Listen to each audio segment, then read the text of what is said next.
and them family. Tell me, are you ready? We're ready. We're ready. Yeah, we're ready. We're ready. We're ready.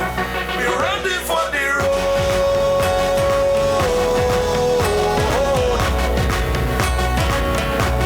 We're ready for the road.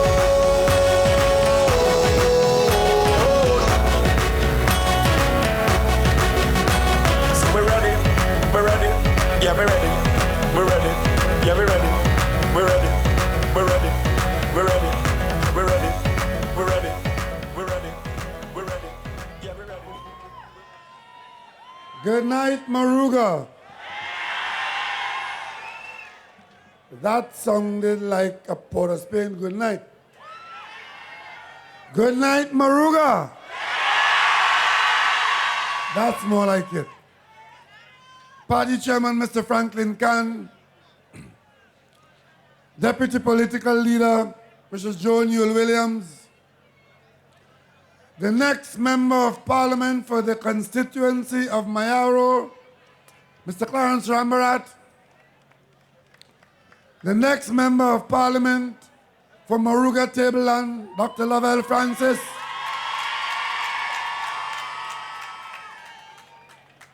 Party Elections Officer chairing us here tonight in Moruga, Mr. Foster Cummins,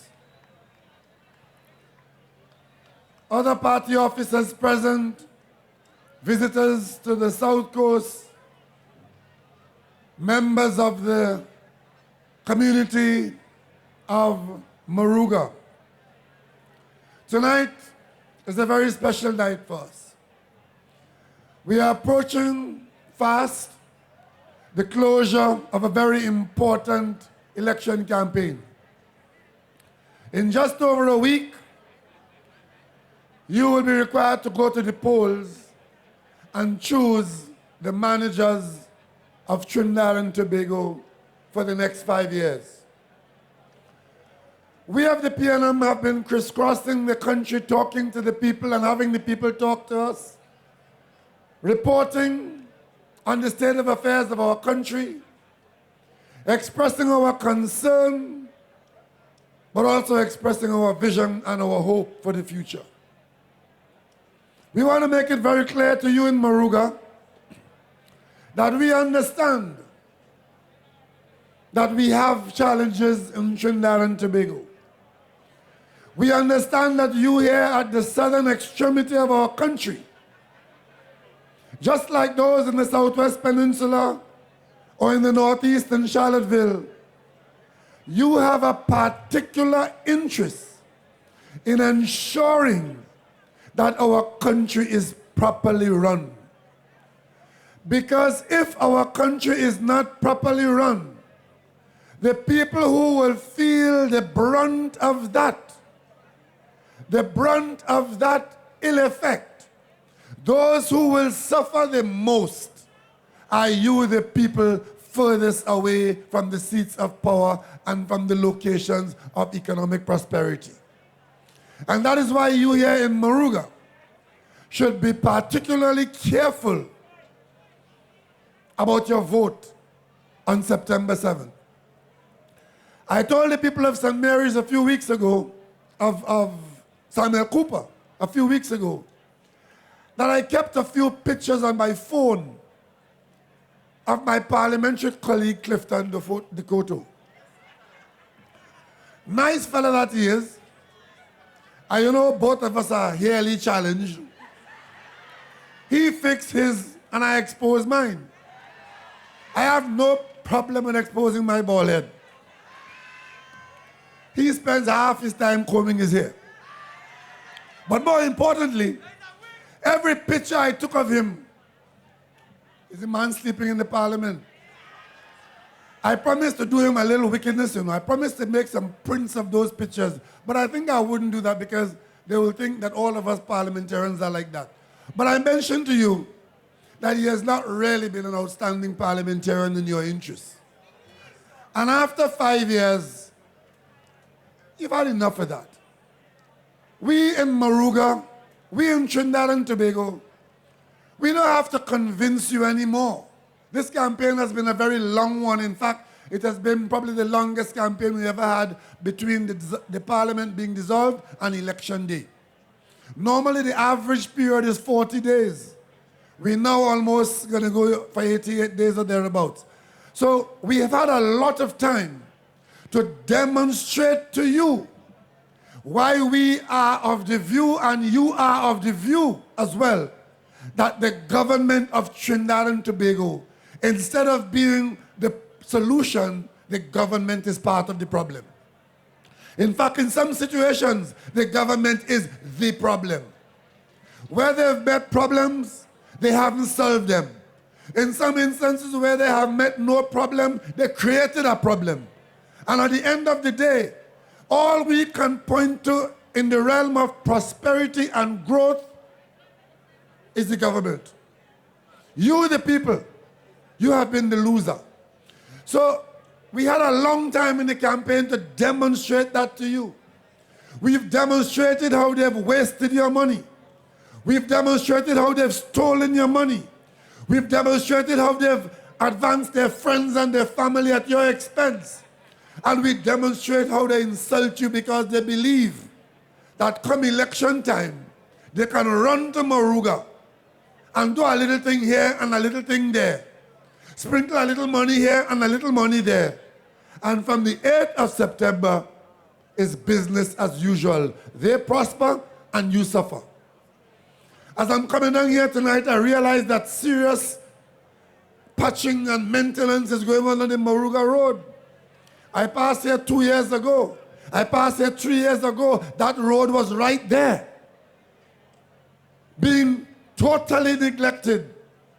But as we come to the election campaign, all of a sudden there's a contractor out there digging up and scraping like mad, like a tattoo.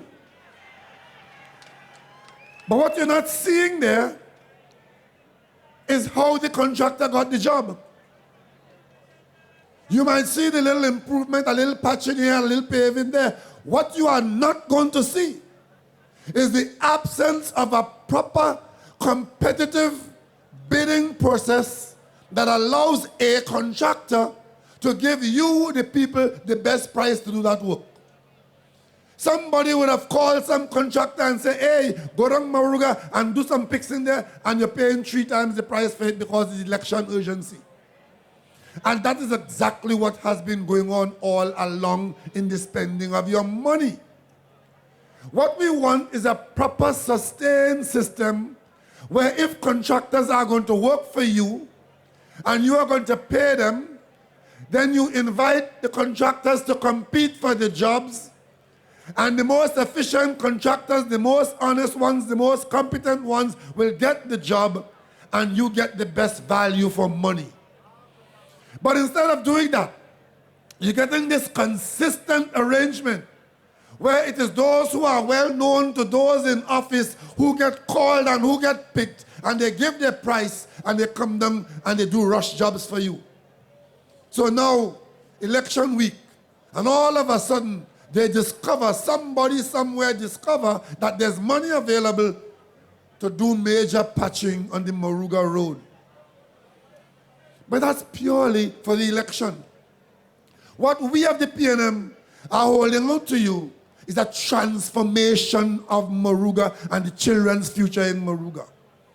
We say to you that we are at the stage now, and there's the commitment now, that we are prepared to change the governance structure in Trinidad very much as it has been changed in Tobago, so that you, the people, will benefit from a new governance structure.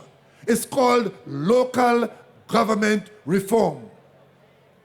I happen to know a little bit about this because as a young man in the PNM, I first appeared on a political platform in an election in Tobago where the Tobago County Council was being replaced by the Tobago House of Assembly.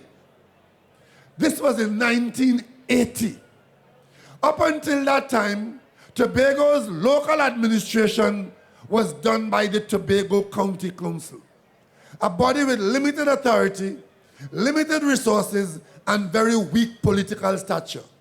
The Tobagonians agitated and objected, and eventually there was agreement by the parliament that there will be a change in the administrative arrangements of Tobago, and Tobago will have a stronger executive body on the island. They will be given more authority, they will be given more resources in a different way, and they will be available to themselves to look after themselves in their local district, and they will be the ones responsible for handling the affairs in Tobago. That was the coming into being of the Tobago House of Assembly. It is now 25 years, and we have seen that working beautifully. I can say to you here tonight in Moruga and to the whole of Trinidad and Tobago that the local arrangements for the managing of that part of our country is the best in Trinidad and Tobago. And you see it in the quality of life and the condition of public administration in Tobago. It's not perfect. It's not perfect at all, but it is by far better than the Tobago County Council. Tobagoans are now still talking about further autonomy. They want further internal self-government. They want to take on more responsibility for Tobago. And that's the ambition they have, and they have the PNM support for that. But I say to you here in Moruga, you too in your corporations here, the Princestown Corporation, and going to the southeast of Mayaro, you too can manage your affairs like that here. And you too can get that benefit that Tobagonians are getting from managing their own affairs. And that is why tonight when I heard Dave Passad, a former chairman of one of the larger corporations controlled consistently by the UNC, describe his relationship with the Minister of Local Government, where he as a chairman managing a corporation like Kuva, Tavakita, Alparo, with so many people's lives involved, such a large area to be managed, and he can't get an audience with the minister, and he have to beg the minister to see the minister. And when they meet in a restaurant, the minister starts by telling him, we don't need you. But I say to you tonight, I didn't tell you that. But I knew that was the kind of thing that was happening. So when it fell to me as leader of the PNM to review PNM's policies and to hold out to the people of Moruga and to Kuva, Tabakita, Alparo, what Dave Passad told you tonight is the justification for the removal of the Minister of Local Government from administration and to give the local corporations total autonomy directly dealing with the Minister of Finance. That is what I'm trying to get rid of. In Port of Spain, there's money in the account to treat with certain problems, but the current arrangement is that this elected body, where people go to the polls, vote for people, give them authority with a mayoral chain, there's a minister who could say, no, you can't spend the money. We're going to put an end to that and give the executive body the full autonomy, and you, the people, will hold them accountable. In Tobago, members of the THA can't hide behind no minister, you know. They can't hide behind no Balize house, you know. People in Tobago who get elected or appointed in the THA, every Tobagonian knows who is responsible for what. And if it is not being properly done, when polling day comes or when you have to complain, you know exactly who to hold responsible. That is what I offer to you here, you the people of Moruga, you the people of Princestown and Mayaro. I'm putting responsibility in your hand. Put the responsibility in your hand with the resources. And all we are doing is, in the administrative structure, remove the minister and the power of the minister to suppress the local authority. And of course, the Prime Minister and her friends going around and trying to frighten local government workers. Don't vote for the PNM, because if you vote for the PNM, you're going to lose your job. And how many thousands of people will lose their job? What foolishness. The very Tobago County Council I talked about a while ago, I want to ask Mrs. Passad Bissessa, how many jobs they had in the Tobago County Council? And when we created the Tobago House of Assembly, did the number of jobs go up or down? It went up significantly because there was greater responsibility to be discharged. You needed more people, and in fact, you created much better jobs. Much better jobs, because much better service is to be provided. And this is a woman who, out of spite and vindictiveness, oversaw the loss of 8,000 jobs in 3 months when she became Prime Minister because she just didn't renew anybody's contract because they said they were PNM. But all of a sudden, she's telling people that it's going to be job loss. I'm saying to local government workers tonight, do not listen to the lies of Rambachan and Mrs. Prasad Bisesa and UNC mouthpieces. An expansion in local government could never result in loss of opportunity. Let's take right here in Moruga. One of the great resources we have in this country, in some parts of the country, is our soil. Agricultural potential. We take it for granted. But one of the greatest resources in the world is the soil, because without the soil, we don't get the food. And if we get no food, nothing else matters. We have to cherish our soil, either for growing food or for growing forests. Here in Moruga and the southeast, I have looked at it very carefully, and there's tremendous potential for bringing that resource of the soil into the economy of Trinidad and Tobago like it has not been brought for quite some time. We used to be a producer of bananas in our country. We lost the banana market, and now we import bananas. We had a disease problem, and of course we have economic changes and so on.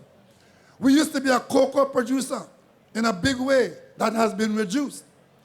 We used to be a supplier of oranges and grapefruits to Europe. I'm sure some of you young people don't know that. Trinidad and Tobago used to export oranges and grapefruits to Europe. But then when England became a part of the common market and other considerations, we lost that market and we lost our agricultural production. We used to be a sugar producer. Caroni Limited was formed from a number of small private companies. The government bought them up and created Caroni Limited. And we got another 25 years of sugar production. Changes have come. The market has changed, and we are now no longer a sugar producer. But we still have in some parts of our country the good soil. And in this part in the southeast, from Barrackpore all the way around to Laloon, we have the potential to use that soil. It's against that background that the PNM has selected Clarence Rambarat, the most highly qualified person, to come into a government with us and to help us to fashion the kinds of programs to bring the farmers and the soils and the communities in this part into national economic expansion. And that is why I could have said in my arrow, elect us as a PNM government, and Clarence Rambarat is your Minister of Agriculture. Not because he's a friend of mine. We're not making appointments based on friendship. Not because he can negotiate better or blackmail somebody. He is making that appointment on the basis of being the best qualified person. Because what we want him to do is to come here into the community, link up with someone with the background and training and energy and youth of Dr. Lovell Francis, and together both of them can then work on the policies and programs to bring the potential of the southeast corner into economic expansion. The first thing they'll be required to do is to identify the agricultural lands that can be developed. And once those lands are identified, then they identify the farming communities and the farming interests that want to develop those lands. And then we will know what we have to work with, and then the government will know what kinds of involvement and assistance to bring those lands into production. Even if it means not just food production, you know, I'm talking about food and forestry. I'm talking about environmental in total. We are talking about looking and seeing what happened before. How many of you know, not too far from here, there are teak fields in Trinidad? Very, very valuable teak fields. And there are sawmills which harvest those teak. And we produce teak boards here. Of course, they corrupt the whole process. They corrupt the whole process because they will corrupt everything if they get their hand on it. But the bottom line is, in an earlier time, with less resources, somebody in government in Trinidad and Tobago planted teak fields in Trinidad. And those monies probably would have been lost and stolen if previous governments were like this one. But persons were encouraged and had jobs planting and nurturing those fields. Today, those fields are being harvested. I ask you here tonight, how many trees have we planted in our time? How many trees have we planted? How much money have we spent? So what do we leave for our children and our grandchildren? Where are we spending the money? Those of you who look to CPEP and URP for short-term employment, the money is spent anyway. So why don't we spend those monies on doing things productive that you are in fact engaged and being paid even better, but at least you're laying down something that could produce something in the future. So instead of working URP and can't see what we're being done, if we work URP planting forests in Moruga, after 15 or 20 years, we'll have $1 billion forestry down here. Why can't we do that? And if in fact you are a CPEP contractor, after we get out all the corrupt big boys in CPEP, and hand CPEP to you, the small contractors and the small people here, and you in your groups, you can do the same thing. You can earn the money, and you can become a small business in agriculture and in forestry. And that is why I have brought in and supported the arrival of two of the best talents who can make this change. And in the concept of local government reform, this part of the country will demonstrate the benefit of local government reform. If we set out every year to plant 100 acres and nurture 100 acres of forestry somewhere in here, after 10 years you have 1,000 acres. What's 1,000 acres of cultivated forest worth? And you'll earn the same money you're earning now in wasted arrangements. But then at the end of the day, I planted one mahogany tree in my yard when I was the agriculture minister. That was I went to give a speech at the Crown Plaza, and they gave me a gift. And the gift was a mahogany seedling. It was about 18 inches high. I took it home to my yard in Goodwood Park and I planted it, one plant. Today, every time I look outside, I say, you know, I should have left that job. Go and find a piece of land that's idling somewhere, which I could have had access to. And had I planted 20 acres of mahogany, I'd have been whistling now and driving a Bentley. Because that single mahogany tree is now about that big, has a girth of about 5 feet, and 2 lengths of trunk about 25 feet. And what's the value of that?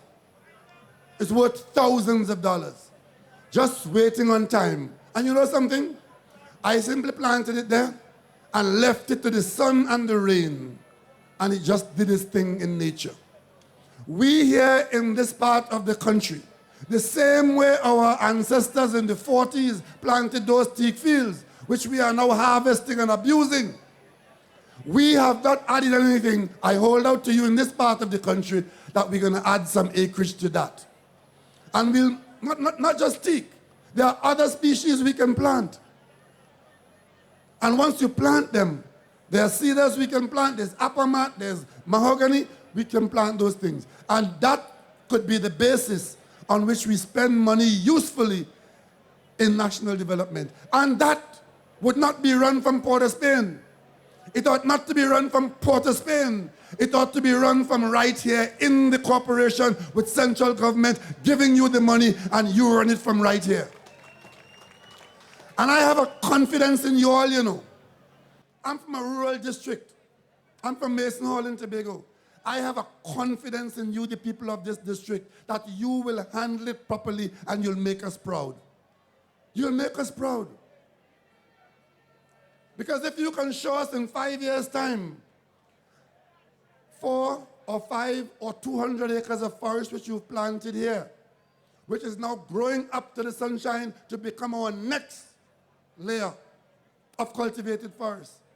Over on the Barrackpore end, there are lands that used to be under cane.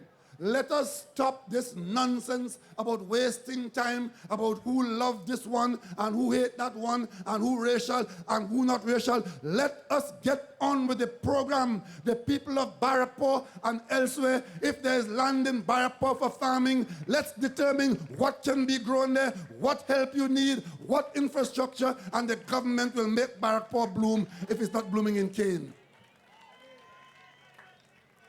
Today, this Prime Minister did one of the stupidest things that we ever done. We had a VAT regime on imported foodstuffs. And one day, the Prime Minister had to come to Parliament and announce something. And the big announcement. She's going to lift VAT off 700 food items.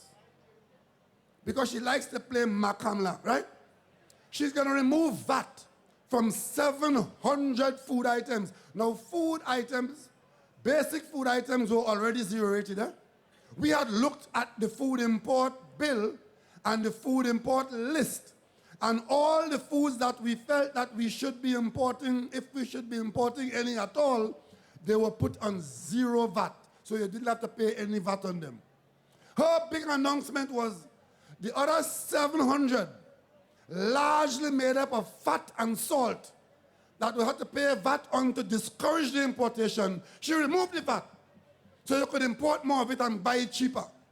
And of course, tell you that was going to lower the food import bill. Well, all of you know there has been no lowering of the food import bill. In fact, the price of food has gone up astronomically. And all that she was able to do was to facilitate badly prepared, dangerously preserved food to feed our children with salt and fat. I'm saying to you, let us turn around what we produce. Let us turn around what we consume. And we consume what we produce and produce what we consume on the lands in Barrackpore, on the lands in Moruga, and places like that. Because if you get the farmers involved, and they're making a living producing what we consume and some for export, then you don't have to make a whole generation feel that they're only good for URP and CPEP. URP and CPEP are temporary stopgap measures. They cannot be your future. They cannot be your children's future. They cannot be your grandchildren's future. And anybody who's holding that out to you, they're against you. If they really want you to progress, they will try to encourage you away from that, not into it. Not into it. So we have to look for things that are sustainable and that are good for us. And this change is going to come by you driving the process down here and being responsible for that kind of thing. And if there are farmers in this community that need help of a certain kind, yes, the ministry will have certain kind of technical help available to go around, but the actual on-the-ground involvement, the local government authority should be able to do that. And of course, you heard about the fishing complex. We want to make sure that protein from the sea is made available to the whole nation at an affordable price. We've overfished the Gulf of Paria. We've overfished the flying fish. And the Barbadians catch them as soon as they pass by the boundary. But down here on the south coast into the Atlantic, you fish in the Columbus Channel and out into the Atlantic. We will support you with the best facilities. And we wouldn't do what this government has done, you know. This government went down and built something for $60 million for fishermen down in Mayaro, on the road to Iguaya. They think $60 million worth of facility, not one pirogue could go in there. Because they built it in the wrong place. They built it in the wrong place. Not one pirogue could go in there. The fishermen are in the same place they were before.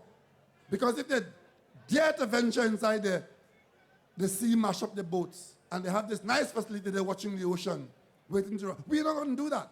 We went and did proper engineering study and have here available for you one of the best facilities on hold. And we will build it. Because you know what they did? They met that there to be done, you know. They didn't do that. The same way they met the Carnage Fishing Complex, halfway built, right up to the roof. They were supposed to put on the roof and finish it and give the Carnage people what we thought they would have had as a fishing complex, as an economic development. They spite us for 5 years. They did absolutely nothing. And then I'm leaving to come down here this evening to talk to you, to hear their candidate and little available young lady on a tape, on a big truck outside my house telling my neighbors that she coming to represent them for the PP because for the last 24 years they haven't got representation. And she will represent the PP. You know they changed the name, eh? They changed the name from UNC to PP.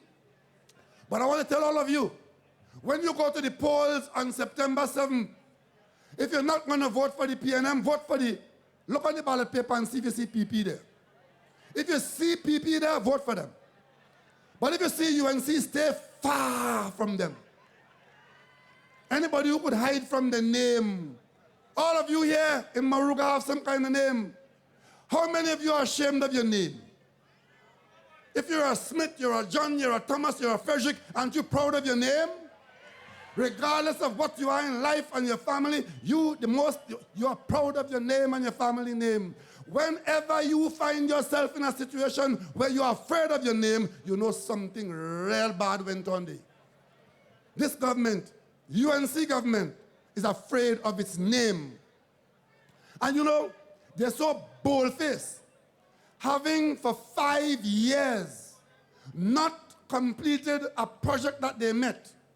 They spent $9 billion of new money on new development, but they couldn't spend $30 million to finish a project that they met. But now they pick a candidate from the same district where this has happened and send the candidate on microphone to go around and say she wants to represent Diego Martin West because Rowley is representing them. Well, let me tell Diego Martin West and all of you something. It is I, this Rowley from Diego Martin West, that pointed out to you all they were thieving money in Piaco Airport. It is I who pointed out to you all they were thieving money in the water plant in Point Lisas. It is I who, acting for Diego Martin West, who told you they stole $400 million at the Beaton plant. It is I who pointed out to you all their infractions because in my office of opposition leader coming out of Diego Martin West, I took an oath of office to serve all the people of Trinidad and Tobago without fear or favor, malice or ill will. And I'm down here with you tonight in Moruga. Not because I want to win the seat in Diego Martin West, because I want to win the government to change Trinidad and Tobago. And I've left my constituency for the last 3 months in this campaign, campaigning across the other 40 constituencies, because I have every confidence that the people in Diego Martin West will know that they want to have nothing whatsoever to do with Kamla Prasad Bisesa, Rambachan, Ram Logan, Errol McLeod,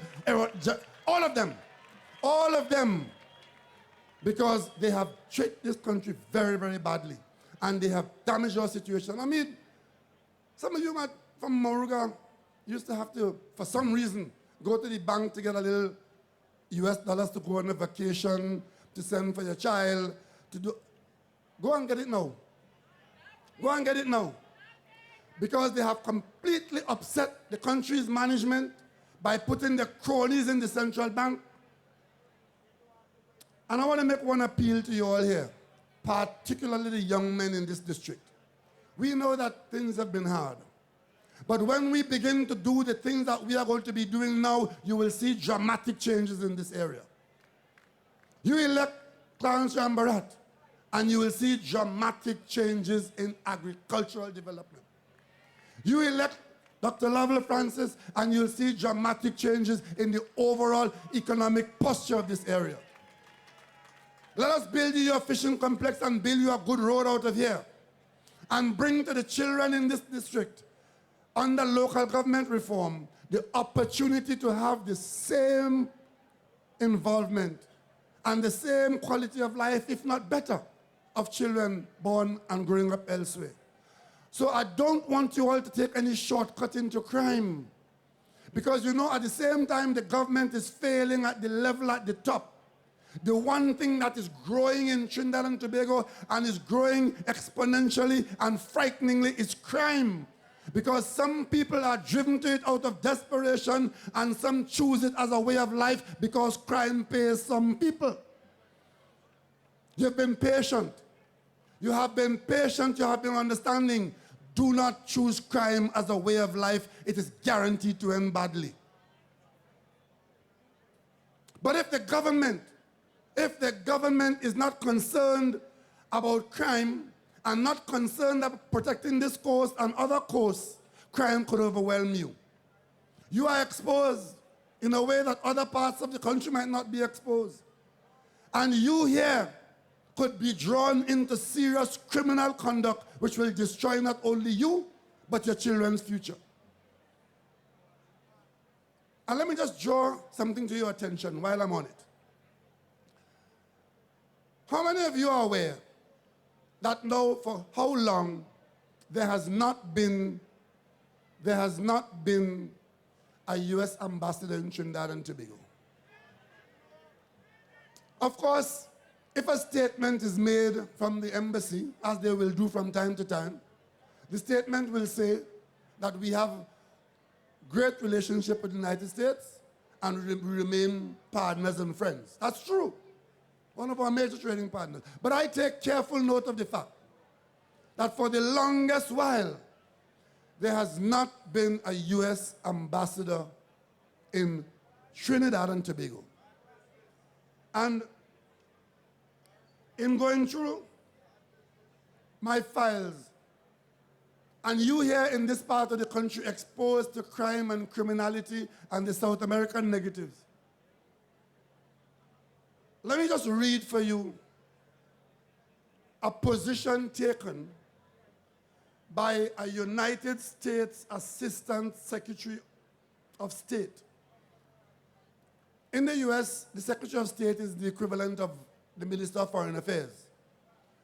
And his assistant is the person who, they share the work out.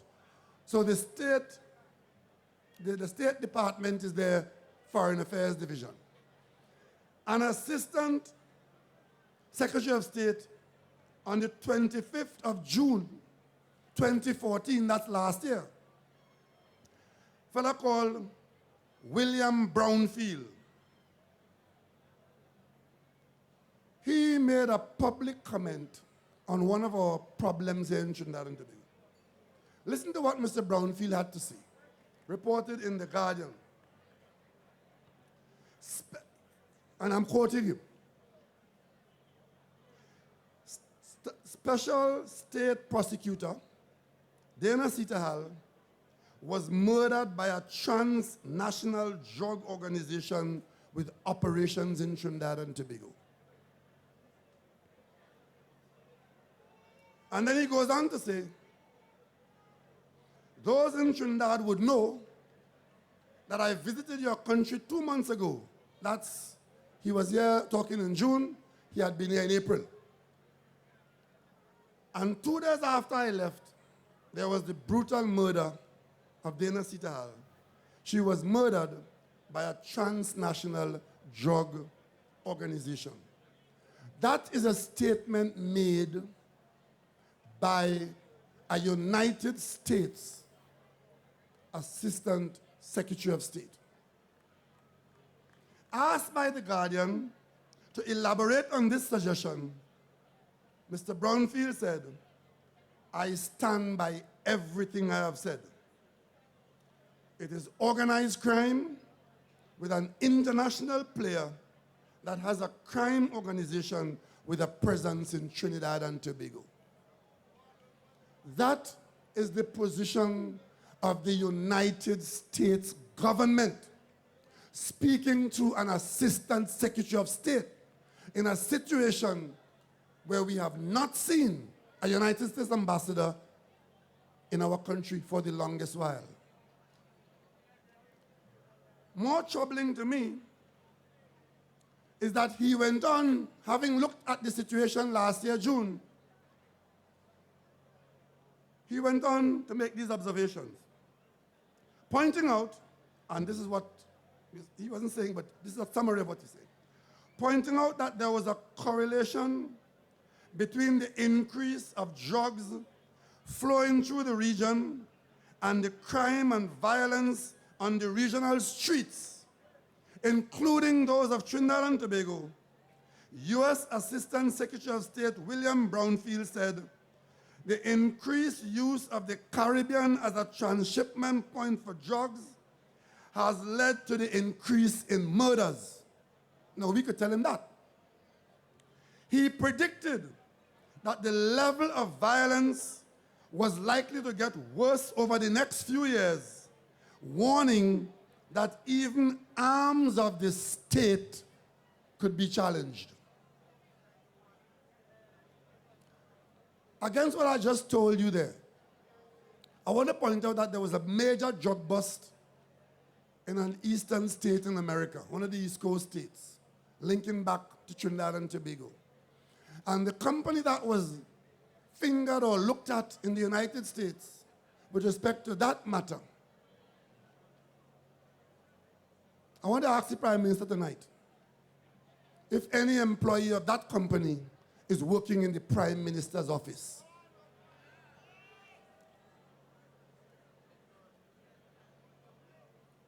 All I'll do is ask the question, and I'll await the answer. But I say to you here in Trinidad and Tobago, we have the potential to manage our affairs. The next PNM government intends to give you more authority to manage your affairs at the local level. But you have to keep your eye on the management of the country at the national level. We have to manage the economy properly to be able to pay for the things that we want to do. The very developments I hold out to you have to be paid for, and that can only be paid for if the national government is managing properly. They're making a mess of the energy sector. They make a mess of our national security program. They make a mess of the health system and believe that they can just build a building, have a big show for election, lock it up and go, and say they build a hospital in Cuba. And at the end of all of that, you have to ask yourself, what is the potential for the young people, those who don't have a position now but expect to get one in the near future? Where? Which economy? If the economy doesn't grow to absorb them, what do you hold out to them? Frustration and a life of crime for the least fortunate. We have to address these problems by serious interventions. Not by telling you that the political party that is contesting against the PNM is Kamla. There's no political party called Kamla. And if there's anybody disqualified from running the affairs for another 5 days, far less 5 years, it is Kamla Persad Bissessa. She had 5 years. She had 29 seats in the parliament. She had goodwill that no other prime minister ever had, and she blew all of it. I led the opposition in her first year as prime minister. I said to her across the parliament floor on the record of Hansard, Prime Minister, this country has a new prime minister and a new opposition leader.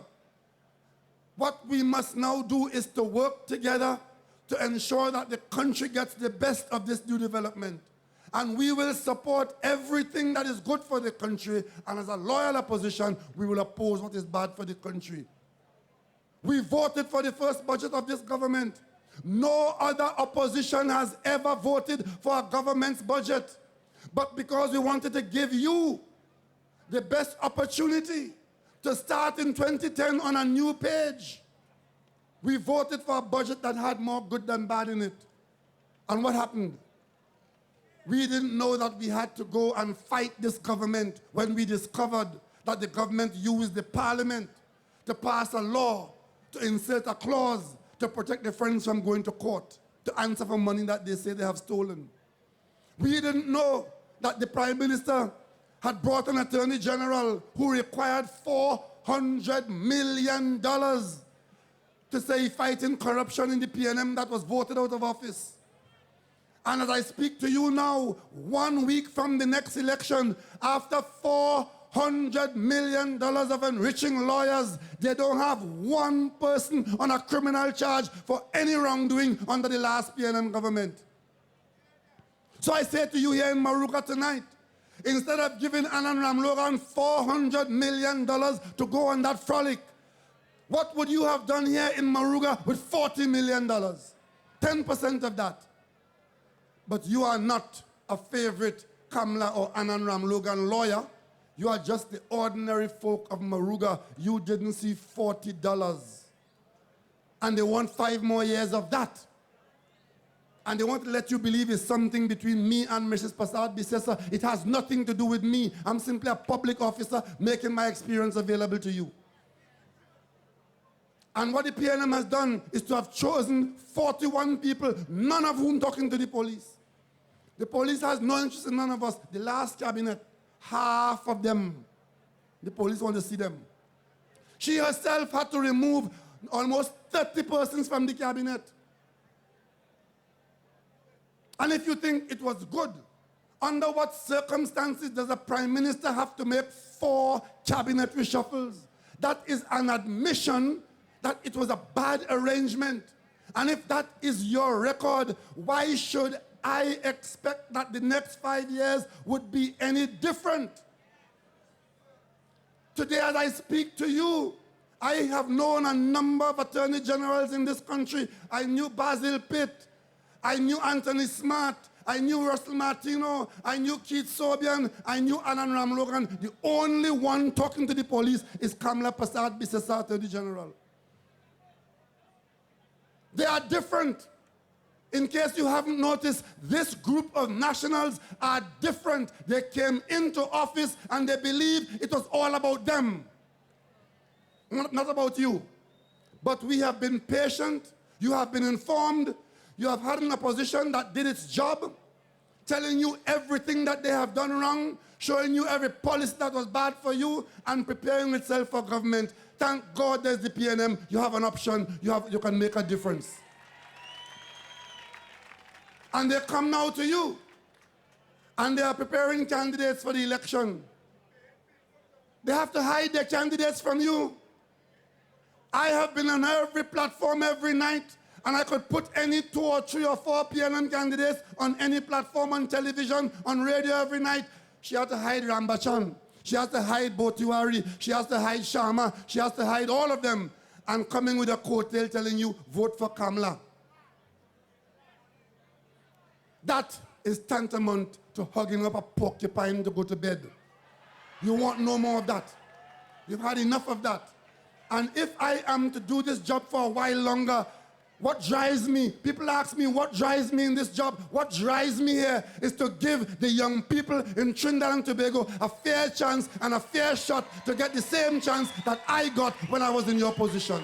That drives me every night. That drives me every day. Those of us who are of my age, this country has already been good enough to us. We have largely got what we could get from this country. It would be one ever-enduring shame if we so conduct ourselves as adults in this country that we deny the next generation what we were able to get from Trinidad and Tobago.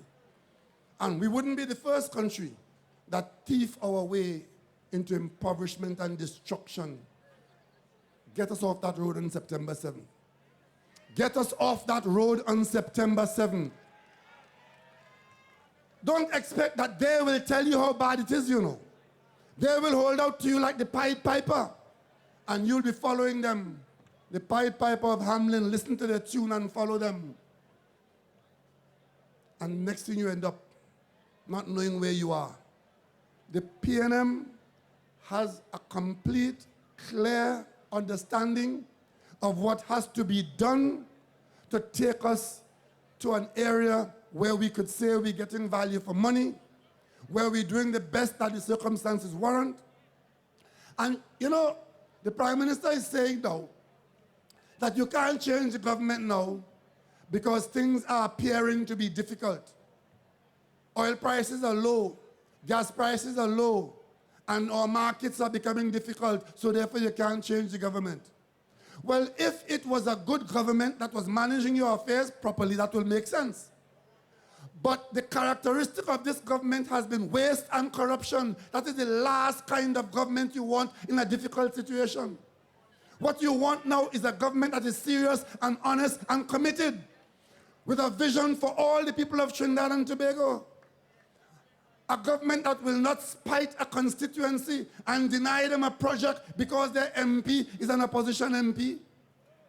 Because if the PNM was functioning like that, Point Lisas would never have been built in Couva. And Chaguanas would never have been the fastest growing part of this country. So I'm saying to them, this is not how this country will realize its best potential. You want a government that will be true to the national anthem that says every creed and race finds an equal place. When I filed a question to the Prime Minister in September of 2010, when she was on a rampage, not firing people left, right, and center, I asked her, how many people have lost their jobs by their contract not being renewed between June and September? They had to answer. It was 8,000 people. And I asked them to tell us what was the reason for not renewing their contracts. And the column was blank. No information, no reason. 8,000 families lost their breadwinner under Mrs. Kamla Prasad Bisesa. I'm telling you that she's a woman and therefore there's something different. I tell you one thing. This has nothing to do with your gender, your sex. It has all to do with your character. And if you want to know how women progress in the Commonwealth, look at Trinidad and Tobago from Isabel Tische right down to the women in our government today. And you will see that we have always been a society that advances women. We don't need the likes of Mrs. Kamla Prasad Bisesa with her dangerous, dirty record to come and talk for women in this country. What we need are people who we could hold up to our children as exemplars.